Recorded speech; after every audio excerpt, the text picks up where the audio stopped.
Hello and welcome to the latest episode of The Better Meta, the discussion series where I bring on competitive players to talk about some of the most interesting topics in the game. So today we're going to be talking about the European Championship and the kind of things that we expect to be making the biggest impact, let's say, what decks we expect to come out on top.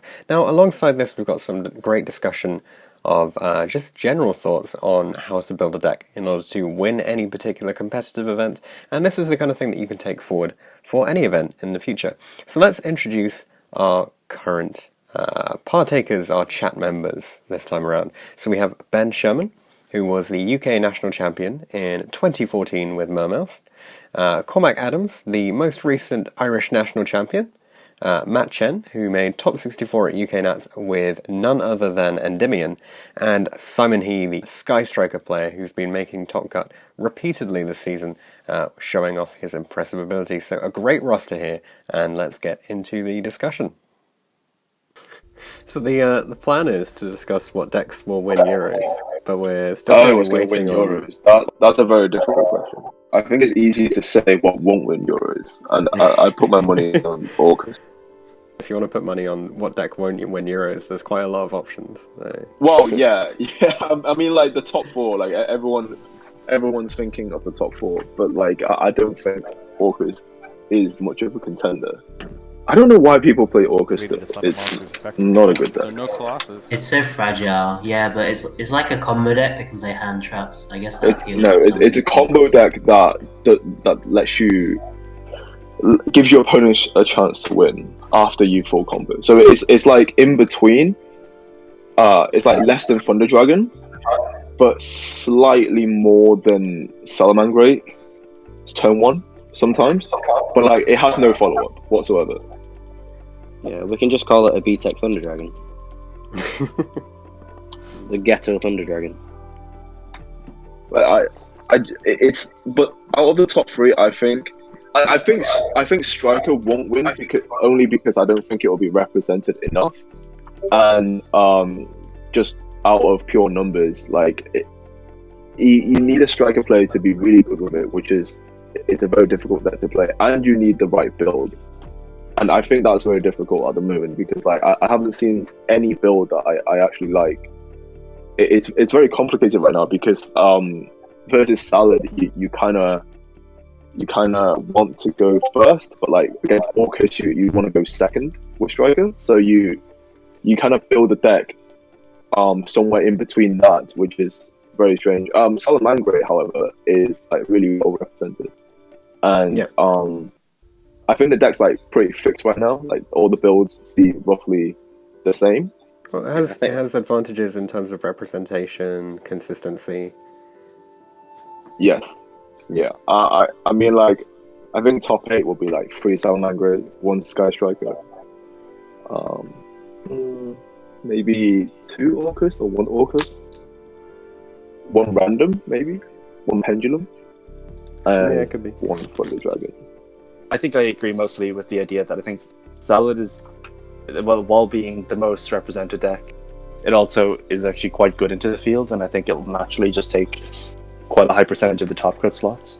And I think that'll just mean that it'll take it'll go deep enough that I wouldn't be surprised if I were to see it winning this event. Yes. That would be like my initial thought. I think right now, in my opinion, I think the two most likely decks that would be to take it would either be Salamangreat or Danger Thunder, because I think Danger Thunder is probably like the strongest deck in the format, and particularly once it gets into Top Cut, when it's just single elimination rounds, it'll just have such a higher power over everything else. Yeah, it's very strange because Danger Thunder usually doesn't do well in Europe. It's not really as well represented in Europe. It's just slightly weaker as well because of the ruling that America has over Europe with stuff that needs to be where it's supposed to be when it tries to activate. So like with things like Levineer, you can like kind of make stuff like Ray miss timing, or the Link miss timing in a way. It's not the correct term, but like they have basically America has a ruling advantage over us in terms of Thunder Dragon. It's not a huge deal, Thunder Dragon just doesn't. It's not like that well represented here, and it's like quite difficult to play. And if you're facing a massive field of Salamangreats, it's not easy for Thunder Dragons. It's like a little bit dice roll kind of orientated. Yeah. I'd agree with that, and I do also think that I think America also has an affinity for combo just in general more than Europe does. They love their combo. I think Thunder Dragon is doing that well, especially in Knoxville, is because I don't think there are I don't have anything to back this up, by the way, just general theory. I don't think there are as many good players willing to play Salamangreat in America as opposed to Europe. So, like, Thunder Dragons are facing some of the not so great Salamangreat players. For sure. I think something about Salamangreat, particularly for Americans, might turn them off is that they see it as just the structure deck. And I feel like this is something that, like, it's kind of something I've been thinking about for the past couple of weeks. I remember this is something that I think was said in, like, a deck profile a little while ago back during Extra Deck Monarch BA Cosmo Pendulum format, was that most people didn't take into account Domain Monarch as a deck for that format because they believed that type of person to play like that sort of deck at a competitive event wouldn't be of the highest skill level. And I think it's something similar to that with something like Salamangreat. People think that the higher like quality players will be playing something that's different from what the majority of the field would be expecting or what the majority of the field has access to. So something like Danger Thunder, which doesn't have much of an impact on the winner, but the representation of a deck can be impacted by the cost of it. And Danger Thunder is one of the most expensive decks in this format, and they expect the good players to be on decks like that, or decks that would counter the most popular deck. So, say for example, like Sky Striker might be a deck we choose to counter Salamangreat. So I have some sort of quite general questions about when you go into a large-scale competitive event, what kind of aspects of your deck can potentially help or hinder. In general, do you guys feel that a more powerful but riskier deck is more or less likely to win an event of this size rather than a consistent but potentially less powerful deck? I think you've got to go for power and slightly less consistency.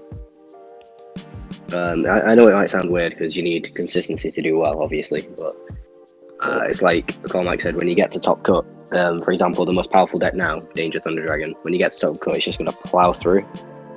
Yep. And that's really what you want to be aiming for. I think you can have like a surprise factor in an event of this size, and some people build their decks to play in the top cut rather than to play in the Swiss, because it's top 64. It's slightly easier to get into the top cut. And if you take Danger Thunder Dragon, you might get like a loss, like in round 1 to 5, because you're facing just random decks like Subterra with like just loads of back rows, or Paleo or something like that. But it's still better that way than building a deck towards for the random decks, and then when you get to the top cut, your deck's not very good for the top cut. But in terms of surprise, I think this is a really good format, to be honest. Like, there's no like one dominant deck, and the season has been pretty good in terms of you have like surprise decks like Prank Kids and That's pretty crazy. Prank Kids was purely because people didn't know what to do against it. Yeah. Because like if you just switch your style a little bit, you could beat it really easily. But Lunar Light was genuinely a good deck, and people just didn't know. You could still switch your style to play against it, and you probably win a bit more. But Lunar Light is I played against it a lot, like before Chicago, and it's crazy powerful. It just like OCKs out of nowhere. Like it just like plows through instructions. So if there is a deck like that out there, I don't know, maybe like zombies or something. I've not really looked into the other archetypes. It can do, because like people are interrupting incorrectly, they're negating stuff incorrectly, and if you keep that information secret, then you can actually just go through the entire tournament and win. Do you feel like it's actually possible to do that when you have so many rounds to play through? Because surely if you bring a deck like that, you're going to be featured on stream, or yeah, sure. you're going to be talked about. You can deny the feature. I'm pretty sure anyway. I used to deny the features. Like that is not in the top code. Yeah.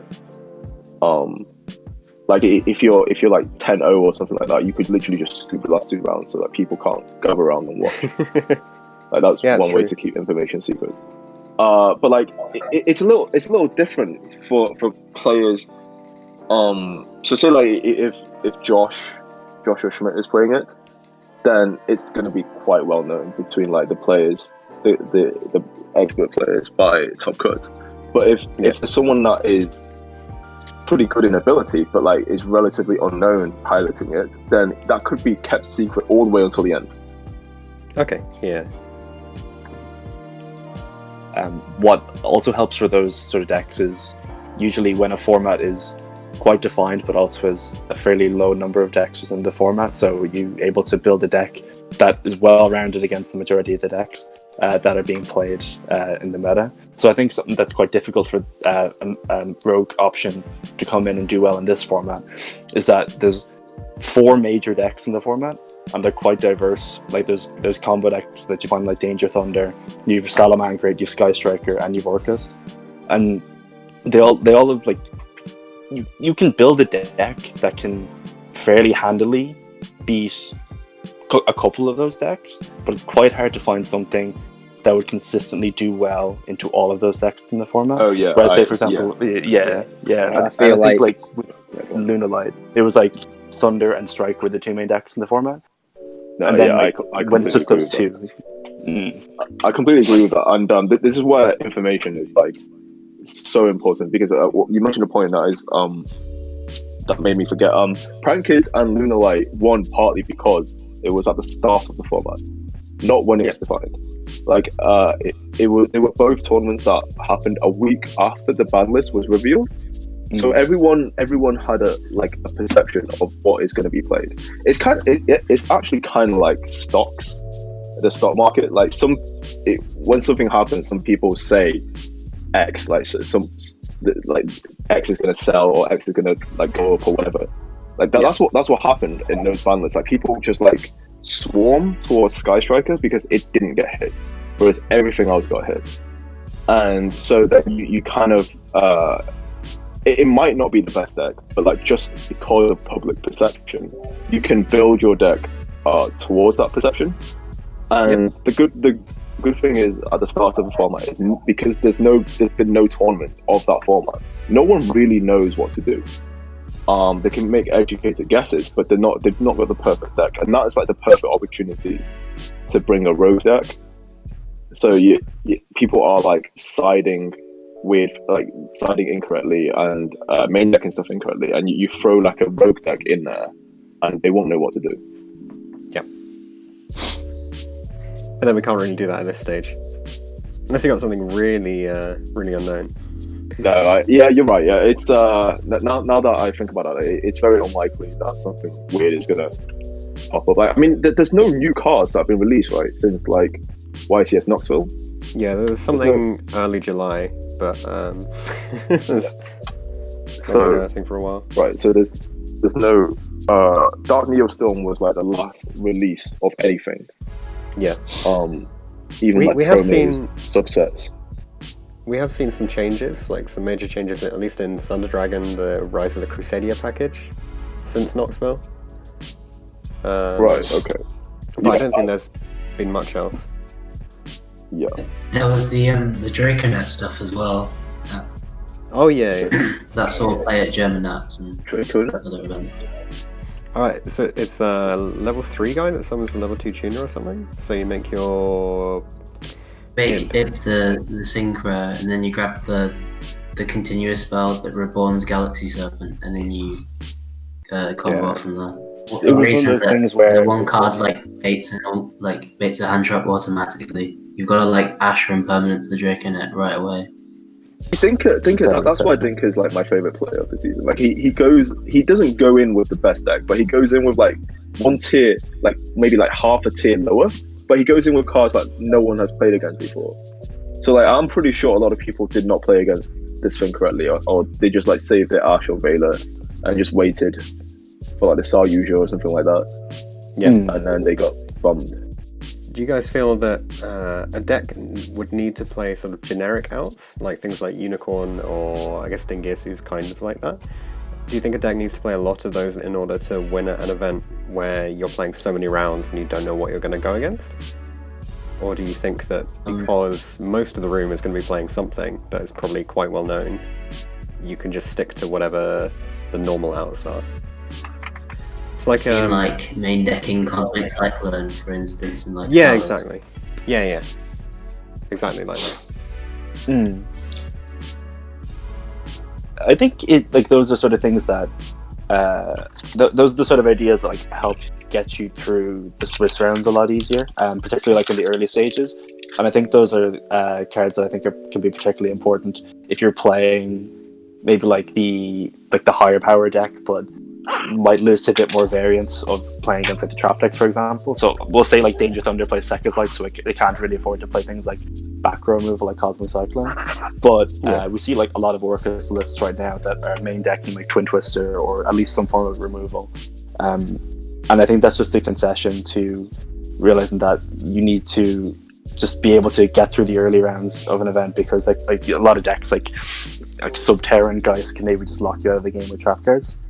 And while like decks like Salamangreat are also playing removal at the moment, it might not be as important to them, but because they're also sort of deemed as like a control deck, and like they could like grind back and forth, but it just sort of like it makes your passage through the early stages easier.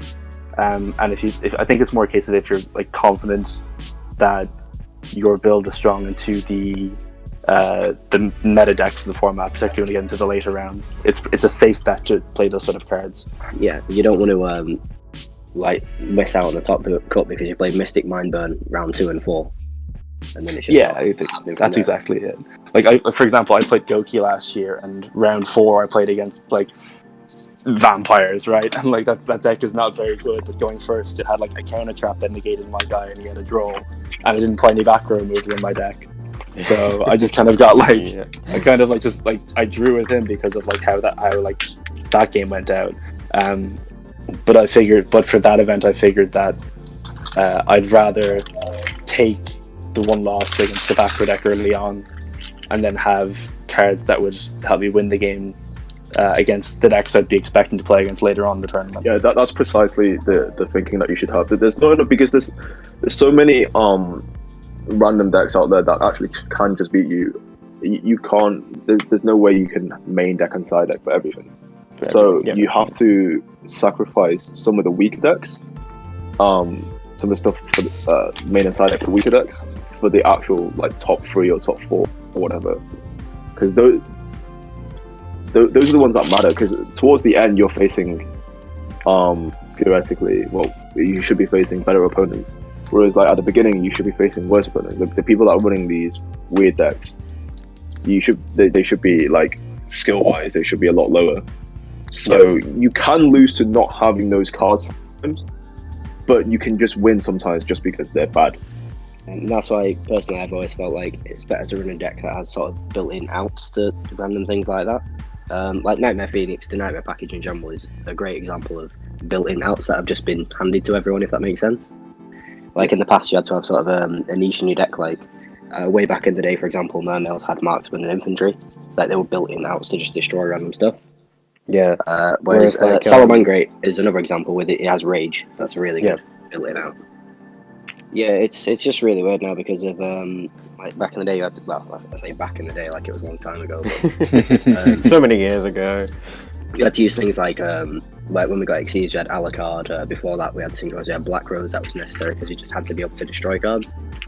Then, well, before that, like when you got all the way back to Go, you had to play cards like MST, which is why it was limited, because you had to be able to destroy cards. But now you've got so much access to it in the extra deck. It's really interesting. It gives a lot more space in your main and side deck as well. Yeah, absolutely. But then cards like Mystic Mind happen, which is really, really interesting in the format because you can't build entirely around Mystic Mind because only a very small percentage of people actually play it. but you have to at least side deck some sort of answers to it, because otherwise you just don't want to lose because they play a field spell. Decks that have in-engine outs to a lot of the rogue options that also overlap with the problem cards that are played in the meta decks. So say, for example, like I'll just take the example that I know best, which is Salamangreat have like Rage and Roar, which are able to deal with a lot of the issues with the rogue backrow decks in the format, but then they're also good at being able to deal with like the Mystic Minds that like someone like decks like Orcas and Sky Striker might be incorporating into their decks right now. And like those are the sort of decks that they let you play through those early rounds, and then also are quite good going deep into the tournament, which I think is like, those are again some of like the hallmarks of like decks that you'd really want to be picking for like long events like this. Yeah, it's all about a sort of a thing of, I suppose, reducing variance wherever you can, but then there's got to be a stage where you just got to accept that there's only so much that you can do to reduce the variance within an event before you just start making really dumb moves with your deck building. So this is a comment on me playing Yazzie and like everything I run. No comment. I'll admit, trying to Well, if fit you're three playing extra deck Yazzie, spaces. It's hard. Yazzie is technically an inbuilt out if you can make it easier enough. That's Yeah, true. yeah, That's very like- true. Doesn't Also quite out Mystic untargetable, Mind, but insane against Sky Striker. Of course, yes, that's what I use it for. Yep. For BA. and when they finally do use that Jammer Waves to destroy it, you get a special summon. So it's going to happen again. Yeah, they're definitely going to leave my Mamo on the field. We're just here to justify your choices, Jim. Don't worry. Thank you very much. Yeah, this is what I need when I go there and I go X3 after 4 rounds and drop. No, it specials a worm, right? Yeah, it does. So you can bring out Dynamite. I'm sure I made this point before. It doesn't do anything, but I was thinking if Masterpiece was still around, that was a really big event. It'd be terrible. Unless you want to go really, really, really far, and then use compulsory to send the Metal Tron, because that's the new Masterpiece, back to your hand, and then activate a trap and tribute summon it. Oh yeah, see, this is exactly what I was planning on doing. Just spoiling my top secret moves. I won't mention about Drace the Third then. Shh, no, can't tell people about that. So, following on this line of choosing a deck where it has inbuilt removal potentially for things that you might see as a problem but are not necessarily typical. So I wrote down a question that was, does a generic side deck help or hinder? But I think we've already covered the concept of generic stuff is a problem. You know, you need to be geared up for the matchups you expect to face. But do you think there's any sort of ability to gear your main deck towards the expected matchups and then leave your side deck with more optionality to it? Like, it depends on the format. So, I remember people were playing like artifacts in like Salad a little while ago. Yeah. And I think they cut it because it just wasn't very feasible versus like Striker and stuff like that. Yep. So it like will win you the Salad Mirror. So yeah, stuff like that. So you can have main deck blowout for some matchups, but then it's just quite bad for other matchups. It depends on whether you want that risk or not. You can take advantage of people's lack of knowledge with the deck when it's like early in the format. I love that. That's like my bread and butter. When people don't know rulings at the beginning of a deck. Oh, that's People great. don't know rulings at any point. Yeah, some of them never know rulings, that's true. You can genuinely take advantage of it, especially when you go to big events like Euros. Because a lot of people will, for these big events like Euros and YCSs, will pick up a deck that they may not have played before because they might have been playing something that was a bit more rogue for locals and whatnot, and then they pick up the competitive deck going into a major event because they feel like they have a better chance of doing well with it, but then they might not know the ins and outs of all the rulings with the cards. And then those are like things that you can do to take advantage of going into a big event if you are more comfortable and you know all the rulings with your deck and their deck and they don't know those. You should always do that. You should always know all rulings. It's tedious, but Yeah, it's rewarding. If you go through it. It's like something I said in the past about always handing in my deck list on the Friday or at the earliest possible point, so that you can't be swayed by other people to play a different deck or something. I understand. I understand like learning certain decks on the day, but I just feel if you're prepared enough for an event, you should already have enough information. I have like a lot of like thoughts on this format, but a lot of it is just very sort of standard. So it's just like, I mean, like, just from a personal mindset, I suppose, just when I'm thinking about like what I would expect to do well at Euros and what I think I would consider to be the safest and arguably best options for Euros, is that I've seen so much talk about Orcas, particularly in America. I've seen a lot of Orcas lists. I think I've seen that there was some 60 card list that I just saw on top 32 that beat Danger Thunder a little earlier.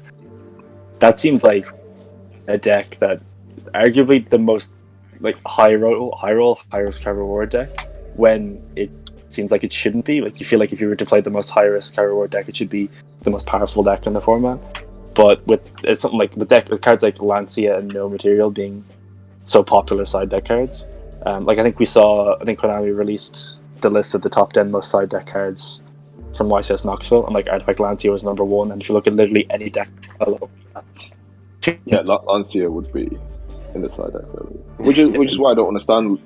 I said this to Tom at the beginning of the day. I wasn't playing National, so I was just talking about decks with like a lot of people, and especially his. I was thinking, why are you still playing 60 cards? Like, okay, fine, you draw less of the cards you don't want to draw, but you're drawing less of Caught by the Grave.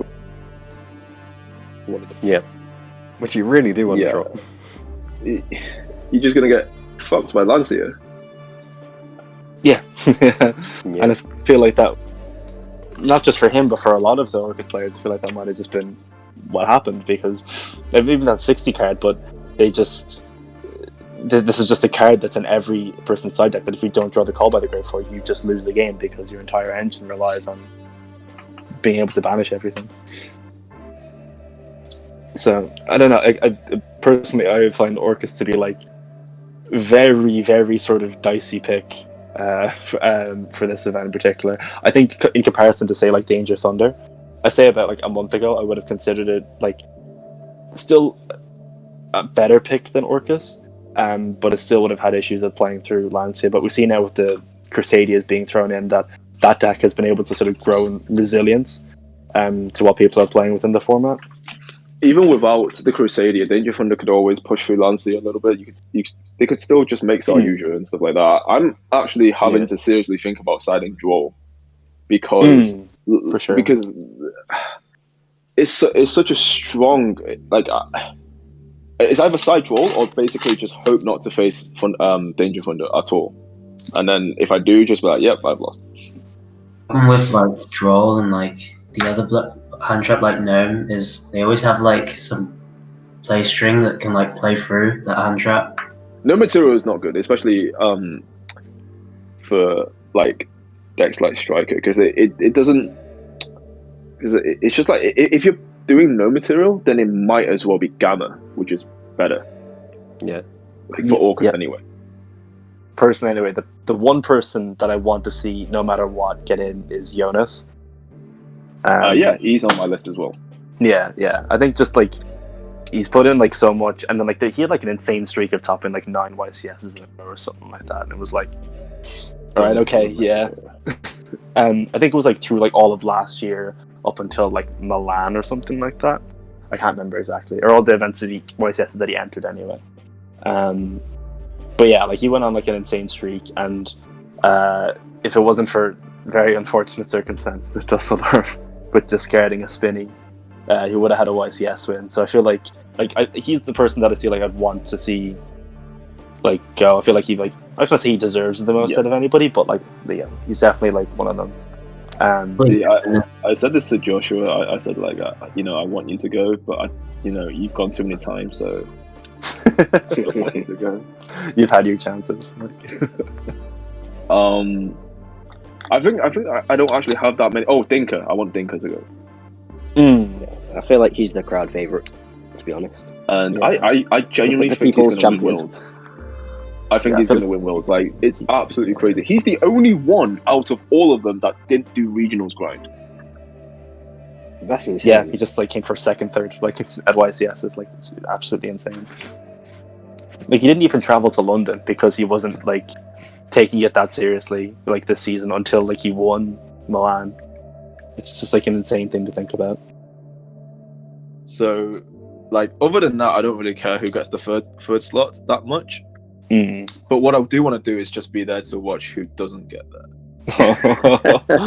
Oh, the third, fourth playoff is just I mean, It's gonna that's be like like- that's better than any TV show or movie you can watch this year.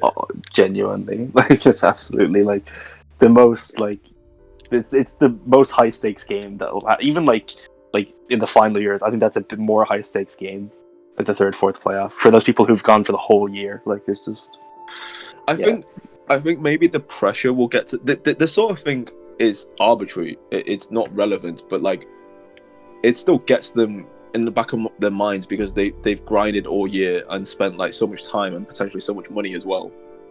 So it might weigh them down during the match by thinking, oh, I can't lose here kind of thing.